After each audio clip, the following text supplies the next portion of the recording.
You're listening to The Broken Meeple Show, a podcast that speaks passionately about board games for the benefit of those who play them. My name's Luke Hector, best known for the Broken Meeple YouTube channel, and I'm an everyday gamer just like you. And I'll be talking about reviews, top 10s, and just about anything that connects me to board games, as long as I have a tea or coffee in hand, that is.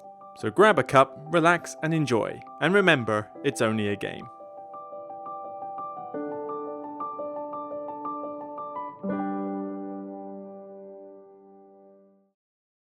Hi everybody, Luke Hector from the Broken Meeple here. Hopefully this is working, because OBS has crashed for me about 3 times just trying to get a recording started, which is somewhat annoying, so much so that my coffee is starting to go cold. That's not a good start.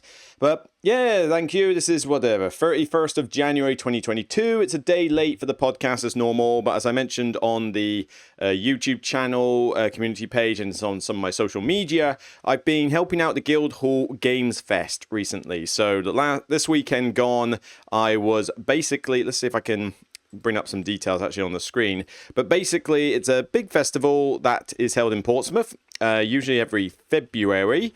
And the idea is that basically it's well, as I say, it's in the name, it's a games fest. It covers board games, it covers retro arcade games, it covers modern sort of LAN gaming, proper like online multiplayers.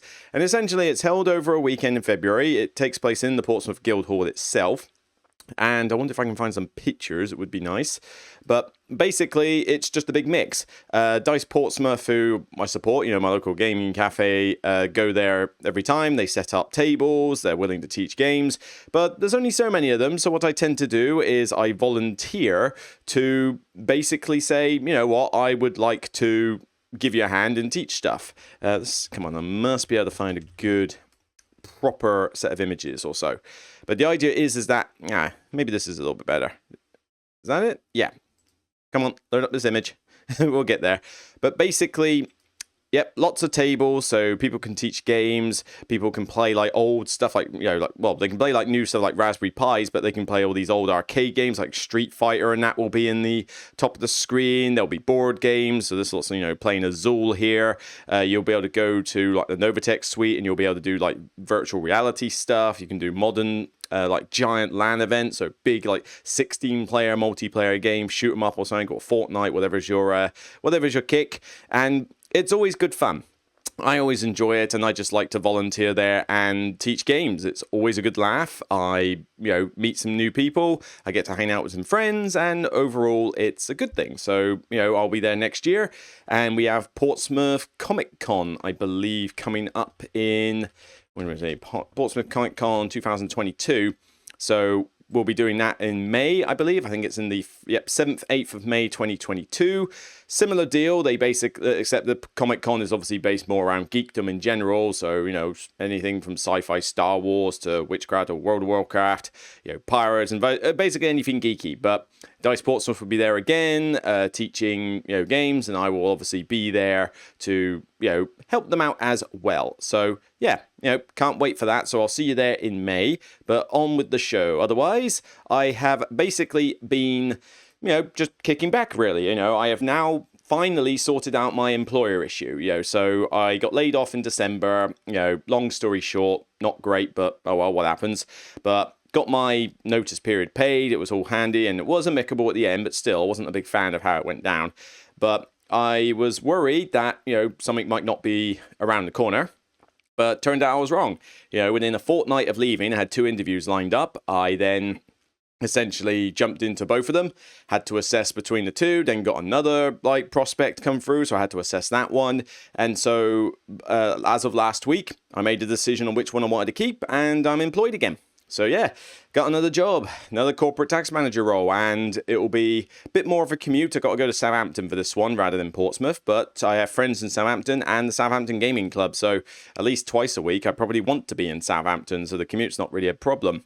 But, it's hybrid working, so 3 days in, 2 days out, always handy. The road works will hopefully finish soon on that road to make life a bit easier, but yeah, I start in 3 weeks, around sort of mid to late-ish February, right after I come back from up north when I visit my elder brother for a week. So, yeah, there's some, I'm just basically going to enjoy myself for the rest of February, just play some games, catch up with a bunch of solo games. I mean, that's kind of one of the focuses of this episode, is talking about some games that I finally managed to catch up and binge on. But yeah, do some reviews, do some top 10s, keep the blog content going, and, just generally be like, well, 3 weeks more freedom. I've been enjoying all this time off, but it's going to be hard to get back into the swing of early mornings, early commutes, full-time work, tax job. Not to say it's not, potentially good. I mean, this new place sounds very much more modern and laid back and, like, sort of flexible. So it really does sound more my style. I hate it when these firms are like old-fashioned, pre-generation, everything's red tape. It's, that sort of thing doesn't work with me. I have to change who I am to do the job. This place, I feel like I don't have to change who I am in order to do the job. So, yeah, would be good. And for those who joked saying, oh, why don't you do your blog full-time? Yeah, if I want to be homeless within a few weeks, yeah, that would work. But, dreams, we can have dreams, but without a lottery win, that ain't happening. Right, but yeah, otherwise, like I say, no more reflux issues, not much in the way of stress other than sorting out the new job and a couple of other loose ends, but, they've all tied up really.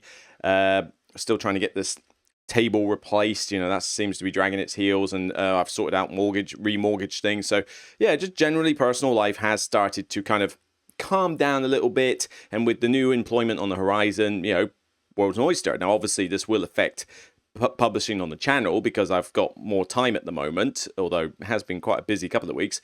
But obviously when I start my job, I got to focus on that, so don't expect me to be putting out like 3 to 4 videos a week and all that. It's just recently I've been catching up with a lot of content, so you will have noticed over the past few weeks I've gone a bit ape catching up with board game reviews that I've had in the pipeline for ages. So Now or Never was actually a quick one. I've just reviewed that, the newest one from Red Raven Games. I literally got that early January, binged it, played it, and despite how some people might want to insult me by saying, I've not played it enough, it's like, yes, I have. Come on. Just because you disagree with it does not mean you can throw around insults. But, yep, full review is up for that. But then I had all these other ones backdated, like Shinkansen and Origins First Builders and Brian Boro and Tabanusi and The Loop and the Book of Rituals and Dixit Stellar. Most of these were ones that I've had since December. I really had to churn a lot of these out. Some of them are detailed format, some of them are express format. Some are doing better than others. I mean, there's not a huge amount of views on a lot of these express reviews. I mean, Now or Never's not doing too bad, but even then, that's a few days old. These ones are much older and they're just not doing as well. I mean, even Tabanusi's not that great. I mean, 1,500 views, that's it for a detailed Tabanusi review. I thought more people were interested to know about that one, but who knows, maybe it just wasn't as popular a game as people thought. But thankfully, the top 10s are still good, hence I want to do more of them. I mean, the top 10 games of 2021, 25,000 views. That is kind of insane. The top 10 anticipated games, now that I've started doing this every year, because everybody keeps saying I should, 15,000 views, I think you were right. Yeah, so fair enough, I will do that every year. The last one wasn't as popular, top 10 anticipated expansions of 2022, but, still a decent amount of views to make the video worthwhile. Like I say, I really want to get like 5,000 views a video to justify the time length it takes to do a top 10. But another top 10 is in the works. I think the next video I will be putting out, well, I've got a choice between two. It's either going to be a first impressions video of the defense of Procyon III, or it's going to be the top 10 games that killed other games. We're getting on to some lists that Patreons have voted on. Thank you, Patreons, for supporting the channel. And we're going to be doing 2 top 10 lists. We're going to do the top 10 games that killed other games, as I said. And then the reversal of that, which I believe will be the first time any blogger has ever done this list, which is the top 10 games that defended from other games. So which ones, we're like, oh, this one's going to replace this one. No, it doesn't. I still like the old one. It's going to be an interesting list. And of course, collaborations I want to do more of. So I'm definitely up for doing some more top 10s, either solo on StreamYard or with other creators on StreamYard. It's just a lot of people have been a bit busy, or the list ideas I've got are a little bit niche. So, some creators aren't able to come up with a decent set of 10. However, thank you for everybody who did tune in to Mark Dainty and I doing top 10 solo games. Definitely check out, in fact, I haven't mentioned live streams I've done. Top 10 solo games we did with Mark Dainty. 8,000, that's been really popular. Thank you very much for everyone who's watched that live stream. That was really good fun. And also I did a live stream of ranking all the spirits from Spirit Island, and I used Tier Maker to do it, and it seemed to work quite well, although only 1,500 views, so I don't know if they're that worth the time, but it was good fun to do. Maybe I could do it for other things like, Sentinels and eventually Street Masters and stuff like that. It could be interesting. But what you really got to look forward to is that in February, Mark Dainty and I will reconvene to do top 10 solo Euro games. So think of this first one as mostly thematic games, but maybe like an all-time favorite top 10 solo games.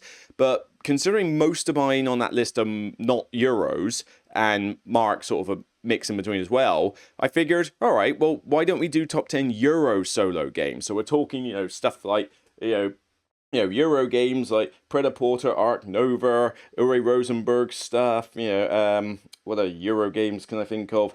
Anything from Stefan Feld, trying to think, Stonemaier stuff. The proper Euro games. Are there solo modes on that we enjoy? Well, at some point in February we'll get on that. Maybe the middle of February. Hopefully before I start work. It would make life a lot easier. Anyway, so what am I going to talk about on this podcast? Well, there's not much in the way of news. Sadly, there really isn't that much in the way of interesting news at the moment. And so what I'm basically going to do is make this a bit of a bumper episode. So I will have a small topic to talk about later. But I'm basically going to do some quick fire reviews of role player adventures and Mortum Medieval Detective. These are two games that I've been binging through recently in order to get them played. Now, Mortum isn't going to get released on mainstream for a while, and Role Player Adventures released on Kickstarter, but it's not, I think, going to retail for another few months yet. And because you don't want to spoil too much, I don't think these justify their own individual videos. So I figured I would review these on the podcast. And I also want to just sort of mention, well, before I get onto those, why don't we just mention, well, and a topic I've got later on about effort for solo games. But firstly, the Defense of Procyon III. So far, basically, I've only played it the once. This is a giant game from David Turksey and PSC Games, and it basically is an asymmetrical humans versus space aliens game where each player of the four takes control of an aspect of human or spacefaring, so human land, human space, alien land, alien space, and they play a totally asymmetric game, each for each other. Each one has their own separate rulebook, their own different mechanics, but you are playing on the same two boards. This is the land one. I don't know if there's an image for the space one anywhere. And essentially, the space one in the distance. You can sort of work with each other, but I don't know, I'll talk about that another time. But the idea is that the humans are trying to rescue scientists and kill off aliens and that, whereas, the aliens are trying to wipe out humans, kill off the scientists, and dominate the space area. So, there's various things. Each one's, one person does bag building, another one has a little deck building element, another one is more about hand management and using dice. There's different elements of luck for each faction, but I think that there's just too much to talk about in a podcast snippet. So I'm probably going to do eventually a quick first impressions video of this, because to cut a long story short, we played this, 4 of us heavy gamers played this, and we played it the way it was meant to be played. So each of us randomly took a faction, we took a rulebook each, and we learned the game via our individual rulebooks. Right, so this is how the rulebook tells you to learn the game, because obviously the idea of learning 4 to 5 rulebooks by yourself and then teaching the game is not something you want to do. Trust me on that. Well, we all kind of bounced off it, but at different levels. I mean, a couple of my mates bounced off this quite hard. I bounced off this, but I can see its merits. But the thing is with this game is that it is incredibly niche. This is really for a specific audience. This is for a war gamers market. People are into that style of game because this feels like a war game in terms of its design, in terms of the investment it requires, in terms of rules complexity, and and obviously having people available to play a long game and learn how all the factions work. But in doing so, I feel that's going to alienate a lot of players, and I'm not the target audience here. But it's too much detail to go into now, but just to say, I am going to talk a bit more and bear in mind this is first impressions, okay? This will not be a full review. This is just to say, right, I have played it, and these are my thoughts. But, like I say, we'll get onto that another time. So why don't we go to something a bit more positive and talk about Mortum. Mortum Medieval Detective. This is one that, I grabbed at Essen, and it's basically, well, the clue's in the title. It's called Medieval Detective. What more do you want to know? It's essentially detective, like from Portal Games, if you wanted to put a medieval spin on it. So you're playing a band of, agents in a sense, and the plot involves you having to track down some missing agents. You go to a village, you find out more about, who was involved, what happened to them, and then this other sort of bigger plot starts unfolding, and then you go to other places. There's maybe some odd mystical element, like magical elements happening that you're not aware of. Are people really sort of in control of themselves? I don't want to spoil much more, but there's basically 3 stories. A tutorial story, which is still pretty lengthy, it's still a full-on story, and 2 others. You play through all 3 of them, much like the detective campaign, so it's 3 acts, and you play very similarly to a game of detective. And I'm not going to spoil anything. I mean, I can't even bring up any more pictures because, frankly, the BGG doesn't have any. But you basically have cards, that you use as per detective, but you've got these separate decks for raiding, surveillance, and searching. And the idea is while you're going around the map and you're going to locations and reading story elements and making your choices, like choose your own adventure, you also have these tokens that you can use on a timer track, which is a timer for each mission.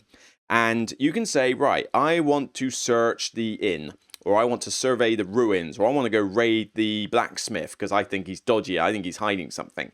So what you do is that if you've got a token on one of the characters you picked, you put it on the timer track 3 hours ahead and on the location. And then when the 3 hours have elapsed and you're doing other things, the character is out of action for their tokens. But then after the 3 hours, you flip the card from that deck. So let's say I want to raid the blacksmith. I raid the blacksmith and I find card number 13, that's what it is. And it gives me more story elements. Now, it could be a red herring. And this is a little bit of an issue. I wish it didn't have quite so many dead-end red herrings as it seems to. You can sort of spend your tokens, which you really need to not waste, and end up with a wasted effort, which is a little bit annoying, but not too big a deal. You should be able to work out most of the proper ways you should be using them. But there's one for every location, so there's quite a lot of variety in there.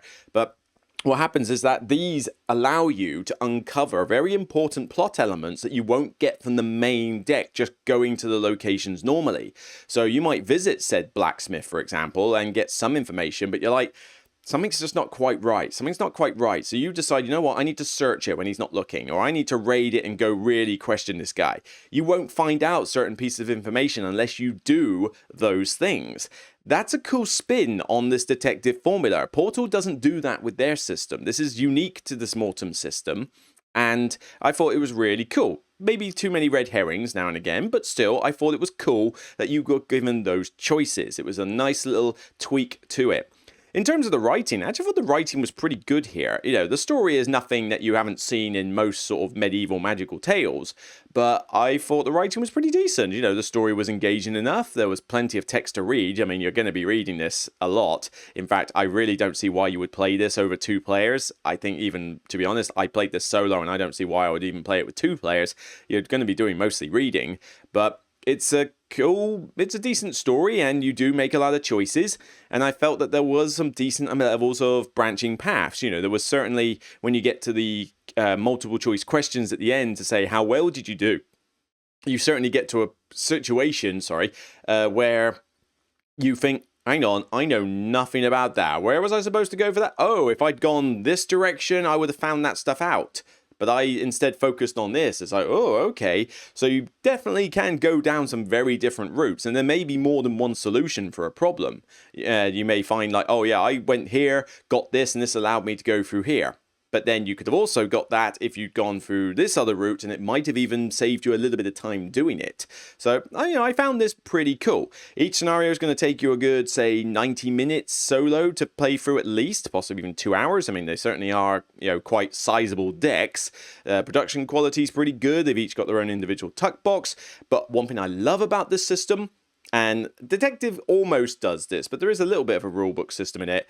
This one, well, firstly, this one doesn't have an app, right? This is all done with the card. So if you're the sort of person that hates the fact that Detective uses a web browser and stuff like that, this one doesn't use any app technology at all. It's all cards. But I love the fact that when you open the box, all you get is the 3 decks. That's it. There is no rulebook in this game. You literally just open the box, open the first tuck box, and start at card 1, and go. It tells you how to play the game, how locations work, how those 3 decks like search and survey and that work, just through the cards. So you do not need to teach this game before you start playing. You can literally just open the box and get going instantly.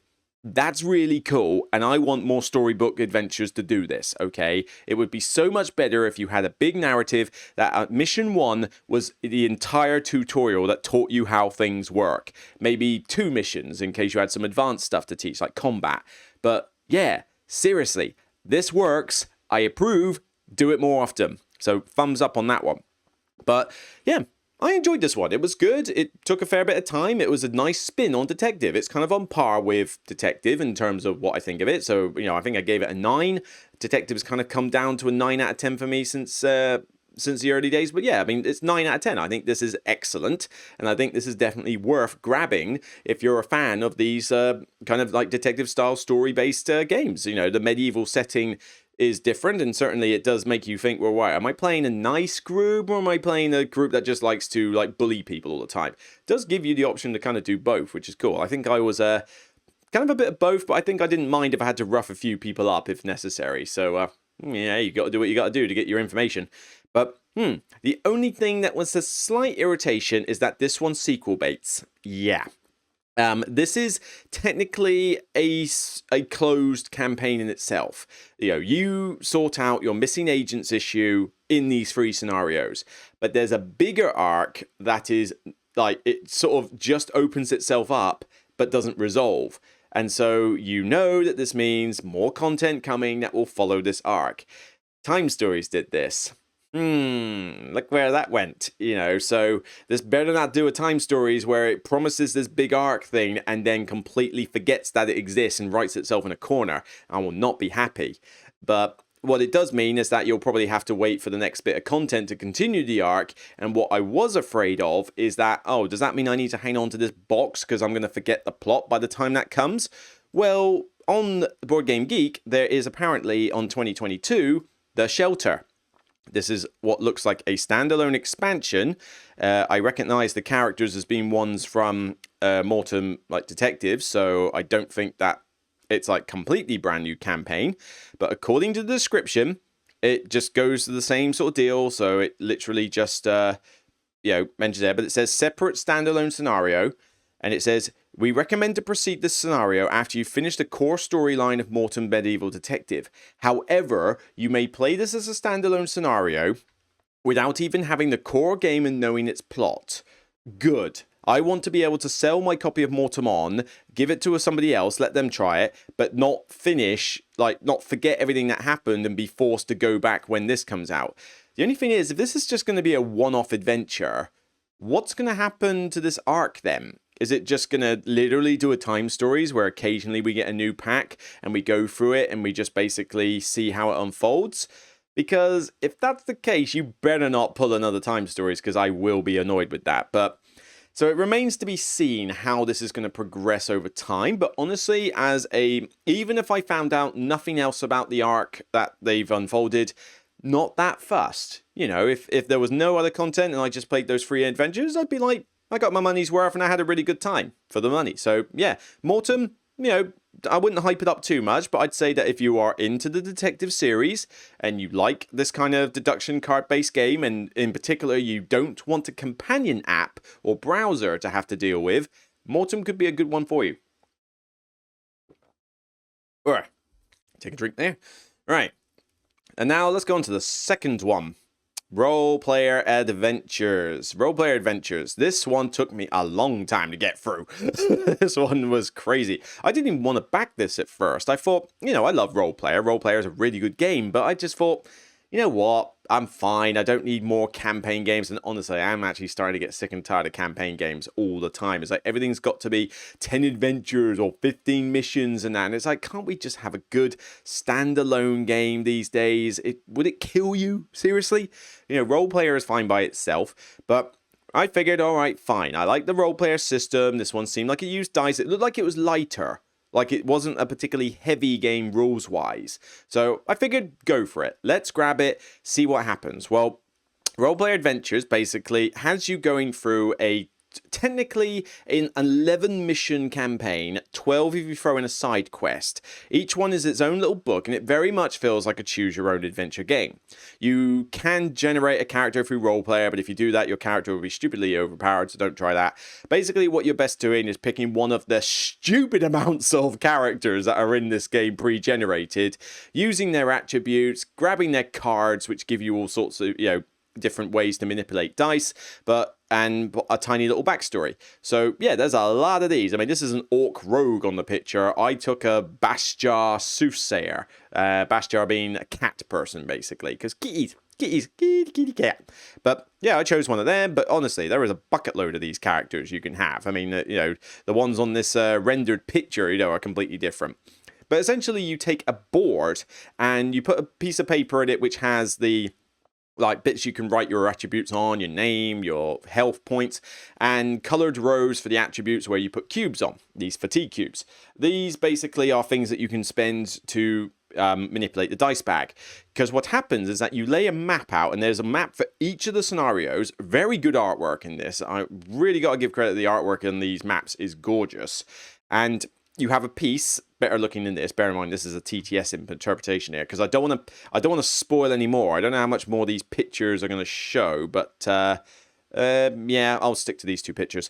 But the idea is that your piece moves on the map, and you'll have some tokens that you remove that tell you to read out of a big tome of encounters, which is like a general encounters book, although it does link to the main plot in various ways. And then you have these locations on the map where you grab XP, and then it gives you a storybook proper thing. So out of the little book that you have for each scenario, these will be specific to that scenario. And the plot is, I don't want to go into the plot too much. I don't want to spoil really, because I actually thought this was a pretty good story. I was engaged, and the idea being that mainly you're dealing with three factions. You've got the King's Guard, you've got the Starlit Door, and you've got the Dragul. And you're basically talking the humans, you're talking human royalty, guard, kingsmen, that kind of thing. You're talking the Starlit Door being like a group of mixed people, but they're basically the magic obsessed ones. Like, they want to really mess around with magic and other planes and stuff, but they don't really mind what measures they have to go through to get it. And then you got the Dragul, which is basically the monsters. So, centaurs and ogres and trolls and goblins and stuff who, are obviously their own sort of people as well. Now, as you go through the game, you're going to be better and worse with certain factions depending on your story choices, and this will affect how the finale plays out, how certain encounters play out. Like, if your favor is too low or too low, then certain people won't talk to you much. But if it's high enough, they suddenly become your friends and you come across them again. And you may think, well, this sounds normal. So where's the selling points? Well, firstly, the dice manipulation. Users are similar to role player. Basically, every time you do a skill check or a combat test, I wonder if I can find an example. Well, here's a combat picture here. So you essentially, just going up against a human, it's all right. But basically, in a combat test, you'll have the board, these cards, and they tell you what certain colored dice and values need to be on them. You then draw a certain amount of dice depending on your stats out of the bag, and you use the cards that you have from the start and what you acquire during the game, so open lock and various artifacts and scrolls and stuff, and you essentially use these to manipulate it. So this open lock one here, it says it turns a 3 into either a 1 or a 6. There are some that change colors. There are some that flip them over onto their opposite sides. There are some that bring new dice into the pool. And basically, using these cards, you have to try and, cover all the spaces. And skills work in exactly the same way. You have the skill book that you can see in the background here. There's one saying persuasion, and there are varying levels of difficulty, different colors, and the values mean nothing theme-wise. But the colors are still relevant because green is constitution, purple is charisma. So if you're doing a charm or persuasion test, naturally purple dice are going to feature more prominently than others because they're your charisma dice. So there is some reason for the layouts, but yeah, the values mean nothing really. And so it's basically a constant thing of every time you do these tests, you try to cover all the spaces, and if you do, you succeed. If you don't, you fail. But fail does not necessarily mean that you fail the entire mission. It just means that you might get hit a bit, or the story might pan out in a way that you that you didn't expect it to or you didn't want it to. So you will succeed some tests, and you will certainly fail a decent amount of tests, but it's not going to completely screw you over for failing certain tests. You will not. It's not like the mission failed. It's just a different story pan out. So you never have to go, oh, you failed the charm test, therefore they kill you, therefore restart the scenario. That never happens. Do not worry. You will just end up at a different ending for the story in the finale. So I won't tell you how my story went, apart from the fact that I went very heavily into the Starlit Door. Funky little mystical magical stuff. Yay, Starlit Door, please. I mean, come on, I was a soothsayer. What do you expect? But I do love the dice manipulation puzzle in this. It's very easy, although it is quite funny that when you play with multiple players, these cards are split between every player, so each one is contributing cards to the experience. Personally, maybe as a 2-player game, I could see this being fine, but I don't see why I would ever play this with 3 or 4. The game takes a long time to get through each scenario. I mean, you're playing these scenarios for a good 2 hours or so solo, to get through them, and some are slightly longer than others. If you were playing this with more players, I think it would take you forever. Not to mention people will be sat around bored just listening to you read out a booklet, to getting that involved. But when you play this solo, you acquire so many of these cards, it ends up as basically a giant deck. It's called your hand, but hand doesn't cut it. Even in a 2-player game, you have a pretty set thing, but with a solo gamer, your deck's about this thick. It's ridiculous. So every time I get to a test, I have to look through about 30 to 50 cards to find what it is I need to do. Now, it's still fun and engaging, but it is kind of a weird thematic disconnect because it's called your hand, and these are weapons, armor, scrolls, and that. And you would imagine that there'd be some way to say, right, you can only carry so many of these into a scenario. Nope. You can literally have everything. You could be carrying an entire wardrobe of clothing. You could be carrying like about 10 different weapons on you, and you can use them whenever you need to. So basically, you have to imagine that your character is walking around with a constant bag of holding that never goes away. It's a little bit weird, but that blemish aside, I have to give credit where it's due. This was fun. This was engaging. It wasn't complicated. The rules are very easy to get. I mean, there's some tutorial elements in the first scenario, but mainly you could just read the main rulebook and you'll be away. It really is not a complex game. Now, there's a ton in the box. You're certainly going to have to sort through a few things and get the game trays, set up right and that. Make certain you've got the right card decks and stuff. So there's a bit of setup initially, but then once you've got the trays set up, then all you got to do is pull out the trays and you're kind of ready to go. So it's relatively quick. But wow. Lots of variety of cards, many I never saw, variety of characters that you can pick from, variety of dice. I mean, there's a ton of dice and you can get familiar dice and stuff like that as well. And the story, oh, wow. I've got to give credit where it's due. This is a benchmark for branching paths. You ever want to talk about a narrative with branching paths, Role Player Adventures is now the new benchmark because it's legendary status for this. I've never seen a narrative do this so well. Basically, when you go through the game, you will encounter various people and you'll make choices, choose your own adventure. You get these title cards as you do it. So this one is Aid to Ogre, and it's not a massive spoiler. It's basically, I think, the first one you come across. But essentially, your choice means, your choice is basically, did you help the ogre or did you, let them succumb to whatever it was? And there's various other ones, did you choose to help this person or did you choose to leave them be? Did you decide to go rob this place or did you decide, you know what, there's another way of doing it? And there's basically different choices you make, and they give you all these titles and you end up with a deck full of these things as well. But then it could be the same scenario, it could be next scenario, it could be 6 scenarios down the line, but some point they will come across a point where it says, if you have said title, read a different paragraph, and the story changes a little bit there. I've never seen so many. There are so many of these titles. There are so many different branching paths. I guarantee I could play this game and get a fundamentally different story. Sort of. This is a slight caveat here. I have played through this game all the way through. It took me a long time and I really enjoyed myself. But I don't think I would play through this a second time. The main plot will not change and you will not fail said mission. It's just a case of how good or bad your ending was, really. So you know what the main plot is going to be, and you know what it's all leading up to. The difference is all the subplots, that's where the branching paths come into play mainly. So, did you make friends with this particular gnome character? If so, some other elements of the subplots revolved around this gnome, but maybe you didn't make friends with him and he was an enemy, in which case you went off and did certain different things. It would give you little different bonuses from here and then, or it would give you different allies, have access for different weapons mainly. But for the most part, it's subplots, not the main arc. And I just can't see myself wanting to invest another 25 hours into this to play through a second time just to see what some of those other subplots might have been. But on top of that, this Nasker or Nephir's Judgment or whatever it's called, this book that you can get. Now, I'm going to stress here. If you got this with the Kickstarter, great. If you're thinking, should I get this book before getting Roleplayer Adventures? I'd be a little bit wary about that because this book is expensive. I mean, I can't remember how much it is, but it's like a good 30, 40 quid for this book. I'm not sure. It's quite expensive. But all it gives you mainly in this box is some little sideboard that allows you to put a backstory thing in it, a tiny little alignment thing with a cube, much like in Roleplayer, and all that happens is that you, at various stages of the main plot, about 4 times, you will instead go to the spiral-bound booklet for backstories, and you will read the paragraph that pertains to your backstory.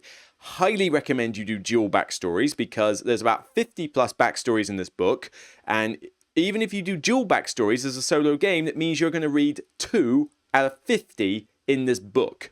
You will not use most of the content in this book. And so when you go to, like, say, scenario 4 and go to location B, after you've done what you're doing there, you then have to turn to what was a haunted hunter. So I basically, had to read the haunted section at that particular time, and it had another sort of subplot that's still linked to the main arc in some way. I was quite impressed about how the main arc still came into play in this, but it just gave me a little bit of an extra story that was personal to me. But man, for the price that you have to pay for this book, I don't think it's worth it. If you got it in the Kickstarter, great. But I think if you've already spent a ton of money on Roleplayer Adventures, if you have the book, it will add to the enjoyment, yes. But it is probably the biggest waste of money. It's probably like the worst value for money you can get. Because yes, it adds a nice cool element to the story, but for the amount you spend and the amount of content in this book that you waste, unless you are going to play this game for about 5-10 times, and even then, why? Why would you play through this 5 to 10 times? I don't know. But you're just going to waste the content. It's like Gloomhaven. It's like, oh, look at all the content in Gloomhaven. Yeah, but you don't see 90% of it, so who cares? And the same with this book. So I'm a little wary about the expansion, but the game itself, yes, you're not going to see a ton of the subplot content in there because your branching paths will say otherwise. But this nice puzzle, the books, the scenarios, I've talked about this long enough. It's an excellent game. I'd give this, I gave Mortum a 9 out of 10. I think this one I would give a 9 out of 10 as well. I don't think it's quite 10 out of 10. Because it is going to take a long time to get through this. It doesn't seem worth playing this with more than 2 players, and even then I think I'd rather play it solo. It's a very good solo game. In fact, I think did I mention this in my top 10 solo games with Mark Dainty? I'm not sure. Maybe I hadn't played enough of it by that list. Probably not, but yeah, we'll see. But yeah, a lot of content, very good artwork, good components. The cards are a little on the flimsy side, but honestly, I wouldn't bother sleeving them because, well, sleeve your deck maybe. I'd probably recommend sleeving the deck that you have for your hand, but don't worry about sleeving all the other cards in the box. It's not necessary. But yeah, really good. Lots of variety, good story, good branching narratives, 9 out of 10. Close to a 10, not quite, but certainly an excellent game and one that you should definitely think of looking at if you want a really thematic yet puzzly, simpler storybook game, because some of these campaigns are stupidly complicated and have a bunch of rules and that. This one is really easy to get into, much easier than a lot of the other ones. Does a great job. Yeah, Roleplayer Adventures. I've said enough. Okay, let's drink a bit of cold coffee. Wow, cold, yeah, coldish. Still good quality coffee, but yeah, I left that a bit long. There we go. I don't know what it's like for you lot on the podcast when you're listening to this on audio form, listening to me like talk about drinking coffee and that, but hey, when you talk for this long and you want to keep it constant, You know, without having to break the editing time all the time, you gotta just go with the flow. That's just how it works. Righty, let's finish this episode up with talking briefly, because I think it's only briefly I need to talk about this, hopefully 10 minutes, but we'll see. I say this every time and it goes on forever. I have asked the Patreons to give me some ideas for podcast topics. And so, you know, there's some good ones there. There was even a very good top 10 idea, actually. Top 10 worst things in your favorite games. That's a pretty good top 10. Something I would like to do with a collaborator at some point, actually. I think I'll save that one for. But, you know, because, I mean, not every game is... no game is flawless. Even my 10 out of 10 games have some issue with them. What are they? You know, that'd be really cool. But, so... with this one, I said, can you give me some more ideas for Q&As and podcast topics? And the lovely Emily came up with a topic that I can talk about briefly, which is how much effort am I willing to put into solo-heavy games? Because I do like my solo games, you know, as much as Mark Dainty and other ones, you know, but how much effort do I want in a solo mode? Because with solo games, you know, I want to be able to get it out reasonably quickly and get through it reasonably quickly unless there's enough engagement to warrant the time. But there's also a rules complexity thing. So, for example, Ark Nova, you know, I know I'm going to be talking about Ark Nova, but, you know, the solo mode in this is great. It's basically reach a target. So it's not just beat your own score, it's simply get to a target and you win or lose. And in Ark Nova, all you do is you basically have a little cardboard tile and it simulates like coffee breaks that happen, but you know, which is kind of like a admin facing and getting income, but mainly you basically play through 27 turns and you've got to start at a certain point value and you've got to get your markers to meet, you know, you've got to reach the end game, and how you do it is entirely up to you. That's it. That's a solo mode. No complex AI, no weird set of rules or anything. It's literally just take your turns as normal, except the coffee break works a little bit differently. That is it. Nice and simple. Lots of people are playing this solo, and honestly, before I reviewed it, you know, I played it a bunch of times at GridCon, but then I had to play a ton of it online on Tabletop Simulator with other people, but I can whip through this solo on Tabletop Simulator in an hour as a great solo game for a meaty experience. And as you'll notice, I wonder if you can see it in the thing. Yes, I finally have a physical copy. I was on the second wave of pre-orders, and I feel the pain for anybody who has not yet got a copy of this and is waiting for theirs because of the frankly abysmal way that Furland and Asmodee deal with product copies. Furland do not print enough copies for their games, despite the fact they know they're super popular, and they do it just to drive up the demand and the hype, which I think is a shady way to do things, but oh well, needs must in the business world, I guess.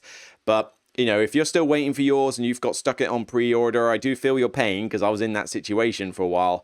But yeah, so glad I've got it now. But yeah, solo mode in this, great, gives me a heavy game experience with an easy solo mode. Fields of Arle is another good example of a solo mode I quite like in Eurogame, because Fields of Arle, now this one has a bit more rules to learn than Ark Nova. I think Ark Nova is a bit easier to sort of get to the table rules-wise, but love this game. Sandbox, build all the stuff to do with farms. Now, in a solo game, you literally just try and get as high a score as you can. So there's no additional rules to learn, really. You just, apart from maybe how the timer works. But because this is a sandbox game, I can do whatever I feel like. It's just, you know what, I just want to try out some weird strategy and see what works, and just have fun building a farm. And so these sort of games that have a strong theme that I really enjoy and really like farming, I think is a cool theme for a game. This sort of thing really appeals to me. And so I'm willing to put in the effort to go, right, so how do I play the entirety of Fields of Arle again? Well, you know, for this kind of experience, yes. Now, solo games that are easier to do, you know, solo games that have got easy modes. Say Cascadia. Cascadia is a nice, simple game. I mean, never going to forget the rules to this game. The solo mode is very straightforward. You basically set up the cards for scoring in a specific way, and then you have to get so many points in order to beat the scenario, and there might be some other conditions. I can crank out a solo game of this in 20 to 30 minutes tops. And it's so simple, very quick setup, and there's plenty of these solo scenarios. So this is a fantastic little game to play solo if you want to. And again, quick and easy rules, No real complex thing. You just get on and meet a target. And I think this is something I prefer in these games, because the solo modes that I'm not playing as often, with some exceptions that are done really well, are the ones with AI opponents. Because, frankly, it's very difficult to simulate an AI opponent in a solo game. You know, people think very differently to how some random deck of cards or automata mode is going to make you think. So you don't get that feeling of a multiplayer game from a lot of AIs. And AI systems mean a new set of rules, and they can get stupidly complicated for heavy games. And it quickly reaches a point where I just don't care. You know, there are some exceptions to the rule. I will talk very highly about, for example, Viscounts of the West Kingdom, and associated with this, I would say Architects of the West Kingdom. Both of them are pretty straightforward solo AI rules. Now, yes, there's additional rules you got to learn, but the way their graphic design is done and the way that their system is, it's a very smooth AI.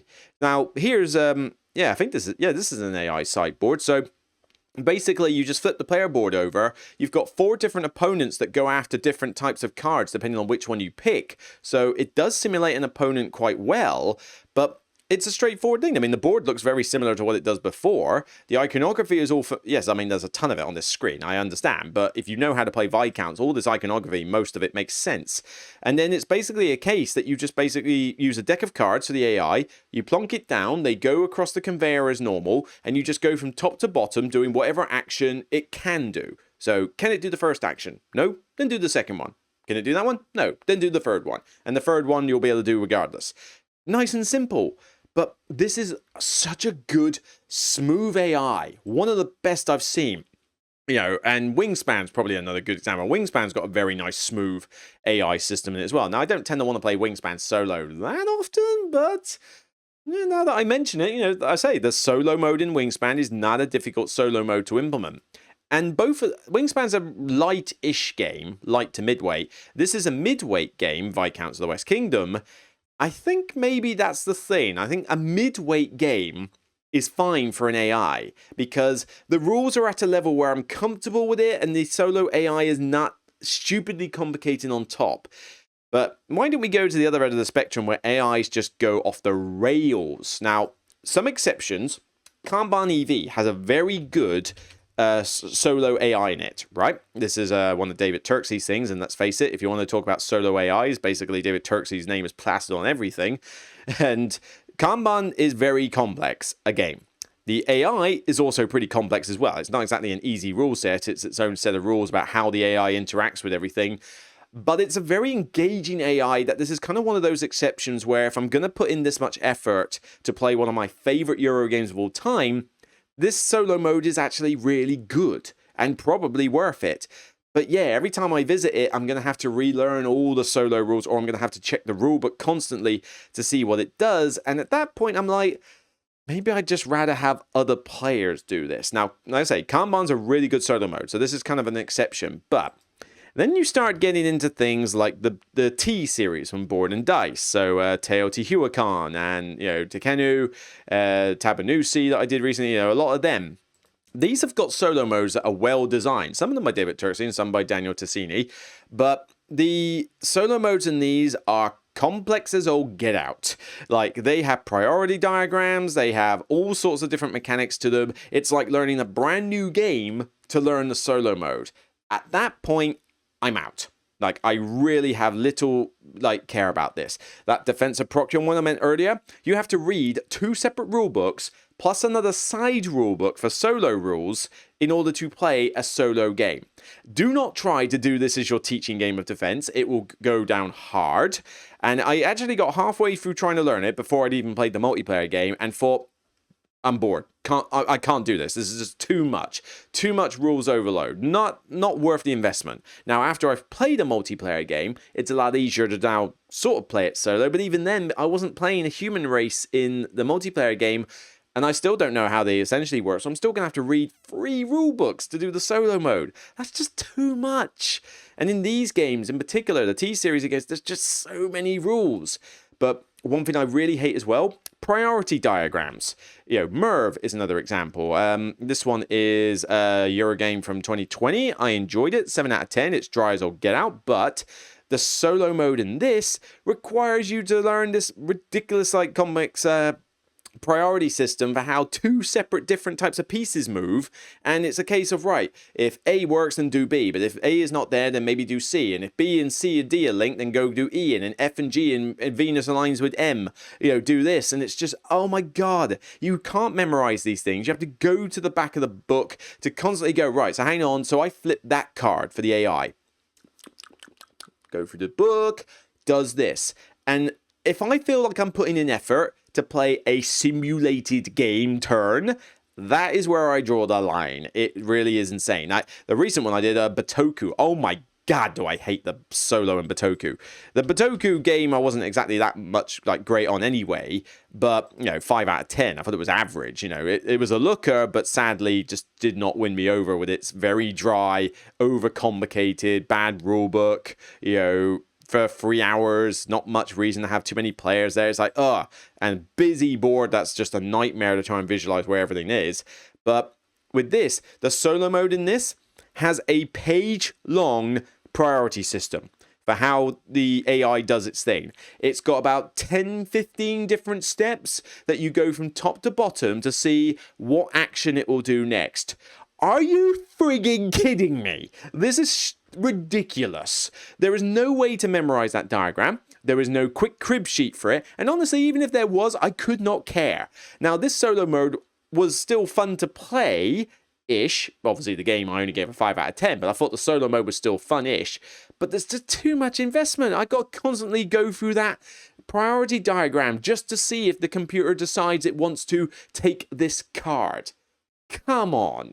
Now, I could see this being brilliant if you did a companion app for it. So the app does the priority thing. All you got to do is just answer a couple of quick multi-fire questions and it will work out what the AI should do. Great. I could see this being a good Steam application maybe. But as a physical board game, I don't know anybody who's playing this Batoku solo and thinks it's a smooth, streamlined system, because it is not.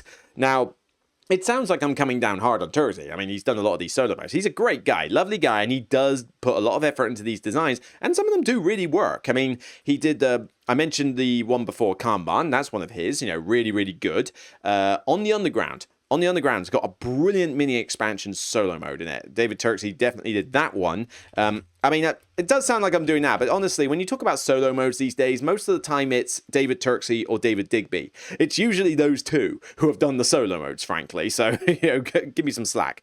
But because most of the time when a game throws in a solo mode and it's not one of those two, they've literally just pasted it on to satisfy a 1 to 4 player count on the box, and you can tell it's tacked on. And there are some tacked-on solo modes out there. Meadow, much. But on the Underground, actually, that's the wrong one I need to find. But great game. Sebastian Bleasdale did the game, but the Underground Challenge was a David Turksey one. And you notice I rate it 10, because I do think this is one of the best solo games I've played for a lightish game. Basically, all it is a small deck of cards, and let's say Sebastian's on the cover, but really David Turksey had his hand on this one. And all you do is you basically have a couple of cards where you pre-set up the opponent networks. They've already built their networks. You're building around them. You do the exact same game as the multiplayer game. You take it in turns, except this time the lazy passenger moves twice instead of once. Minor tweak. And the idea is that they've started on a certain amount of points. Based on networks they've done, you have to overtake their point marker. That's it. That is all the new rules in the game. Just a slight tweak to the passenger movement, and that's it. Beat the marker.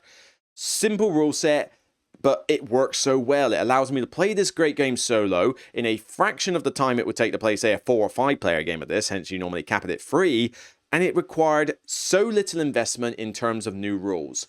And that is great. Just give me a simple, I don't need an AI opponent to simulate a multiplayer game. Give me a target to hit and then give me very simple rules for the solo mode. If you've got to tweak certain aspects, great, but don't rewrite the entire game to give me a solo mode.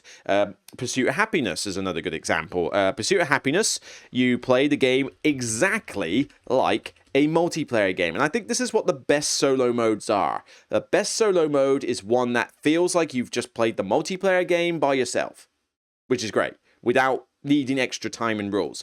Because in Pursuit of Happiness, you play through the game as normal, collect cards, live your life, get items, go on dates and stuff. So I get that wonderful thematic thing out of this game as normal. But the only thing that changes is that the cards, the life goals, normally they give players points for achieving certain criteria. Well, this time, they're the targets. Not only do you have to get 50 points, 60 if you've got the expansion included, but you basically have to do the 3 goals. So one life goal that normally gives you, say, a point for every project has a goal on the bottom for solo games saying that you must have done at least this many types of projects. There could be one that says you must have at least got a level 3 job. You also must have raised a family, that kind of thing. And they are varied in how they work, but that's so good because then you get different combinations of those 3 goals. And as I say, you may be like, right, well, I can do this aspect of the relationship, but I've also got to juggle a level 3 job. Where am I going to find the time to do the 3rd life goal? That's going to be tricky. And so simple. I play the game exactly as it was a multiplayer game, just with a slight tweak and a simple target. Because I mentioned this in, I think the game, was it a solo thing I did with Mark Dainty? I think it was. I think it was the Lacerda list we did a long time ago. But basically, I hate this whole aspect of get tiers, tier systems for what you do with, did you do well at level A tier? Well, then you, nope, well, then you suck. The Lacerda games are horrible for this. But I just want a target number. I don't need the AI opponent to simulate a robot playing a game with me. I'm playing this solo for a reason that I'm playing it solo. There's a reason. But it allows me to go, right, what's the target? Beat it. I don't care if I get 100 points or, oh, I've beaten my high score, now I got 110. I don't care, all right? I never liked time trials on Mario Kart. It was like, can you beat your time by a second? I don't care. I want to have fun driving around and shooting shells at people. That's the idea of Mario Kart. But with something like this, it's like, don't give me an AI robotic opponent. Don't give me a tier system. Just give me a target. Ark Nova did the same thing. Give me a target to beat. To win, you must achieve X. Play the game as you would, with some minor tweaks, achieve X, or fail. Perfect. You've created the perfect solo mode for me. Not every game needs a solo mode. Honestly, everybody is just chucking out solo modes left, right, and center. And I hate the fact that this is the case. Seriously, there are a bunch of games that I would say strip the solo mode out and spend more time developing the main game. That would have been nice. But yeah, so I mean, I may have slightly gone off on slight tangents there, but when I'm talking about my effort with a heavy solo game, Cascadia's light, whatever, and Pursuit and Viscounts was kind of mid, but mid to heavy is certainly a thing. It's just a case of, I don't want to have to learn an entire new rule set to play a solo game. It takes a lot of time for me to learn a game anyway, and I've got to learn how many games to do this hobby as a reviewer? A lot of rule books. There's only so much room in my tiny little brain here to get rule books in. The last thing I want is to have spent hours learning your multiplayer game, only to then find I need to spend another couple of hours to learn your solo mode. And if I feel when I'm playing it that I am spending more time thinking about how on earth I do the simulated opponent's turn than my own turn, the solo mode fails for me. I'm not interested. This is the effort I'm not willing to put into for a solo mode. And there are some people that are, but take Nemesis actually was a good example. Nemesis is quite a involved rule set, all right? I'd call that a heavy game for rules anyway, but you don't tweak it that much for a solo game compared to the multiplayer game, apart from the whole how the objectives work. So it's not semi-co-op, it's fully co-op effectively.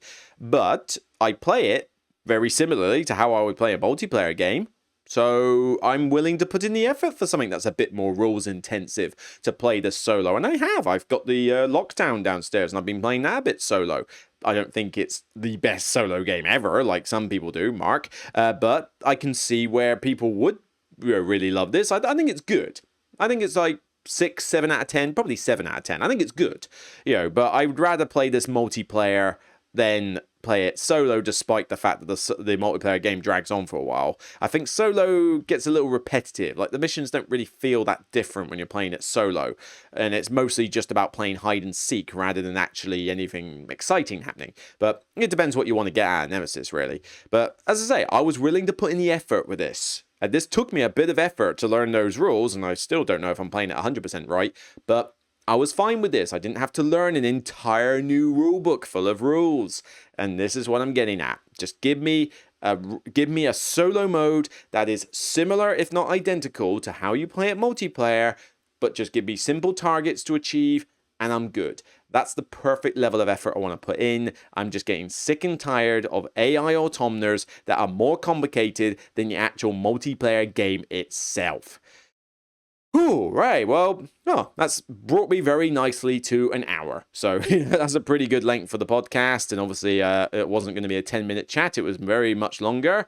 But as I say, by all means, if you like what you heard here, then thumb it up on SoundCloud, thumb it up on YouTube. If you can, have a look at the Patreon. As I say, there's different levels that you can help the channel out. And if you're, even as a low-paying tier, you can get involved in these ideas for podcast topics and Q&As and stuff, and what I want to talk about on live streams. So I'm very interested to get your thoughts. Thank you, Emily, for coming up with this idea, because as the more I was talking about it, the more I found this quite interesting. And also, if you're at a certain tier and above, you can vote on top 10 lists to do, submit your ideas for that. And there's definitely some stuff I'm trying to do to make it worthwhile, but any support that you can give, even if it's just thumbing up the video and leaving a comment, is perfectly fine, because I love to hear from you. And if you can share the stuff on social media and get the word out more, then I appreciate it even more. Just little things that you can do that make a big difference to me, and I thank you all. But I'm going to sign off for this podcast now, so I will speak to you all soon. Thank you very much for listening or watching, depending on what platform you're doing this on. Take care. I will see you on the next Broken Meeple video. And remember, as always, it's only a game. Bye for now, everyone.